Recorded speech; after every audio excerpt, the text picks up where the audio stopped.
നമസ്തേ. ജയ് ശ്രീകൃഷ്ണ. ശ്ലോകം 26.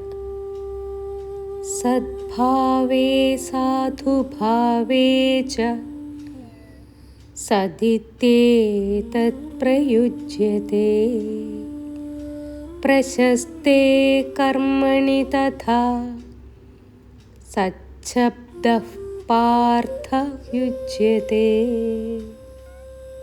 ഹേ പാർത്ഥ, സത്ത് എന്ന പരമാത്മാവിൻ്റെ നാമം സത്യം, ശ്രേഷ്ഠം എന്നീ അർത്ഥങ്ങളിൽ പ്രയോഗിക്കുന്നു.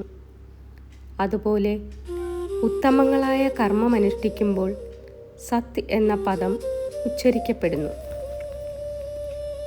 ഈ ശ്ലോകത്തിൽ ഭഗവാൻ ശ്രീകൃഷ്ണൻ സത്ത് എന്ന പദത്തിൻ്റെ ആഴത്തിലുള്ള അർത്ഥം വിശദീകരിക്കുന്നു.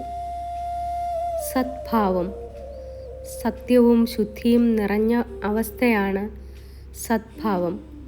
ഹൃദയം നിർമ്മലമായിരിക്കുമ്പോൾ, സത്യത്തിൽ നിലകൊള്ളുമ്പോൾ അത് സത്ത് എന്നറിയപ്പെടുന്നു. സാധുഭാവം, നല്ല മനസ്സും ധാർമ്മികതയുമുള്ള നിലയാണ് സാധുഭാവം. കരുണ, ദയ, സ്നേഹം ഇവയെല്ലാം ഇതിൽപ്പെടുന്നു. പ്രശസ്തമായ കർമ്മങ്ങൾ, ശ്രേഷ്ഠവും ധാർമ്മികവുമായ പ്രവർത്തനങ്ങൾക്കും സത്ത് എന്ന് വിശേഷണം നൽകുന്നു.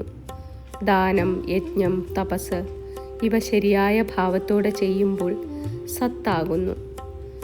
സത്ത് എന്നത് സത്യം, നന്മ, ശ്രേഷ്ഠത ഇവയെല്ലാം ചേർന്ന ഒരു പദമാണ്.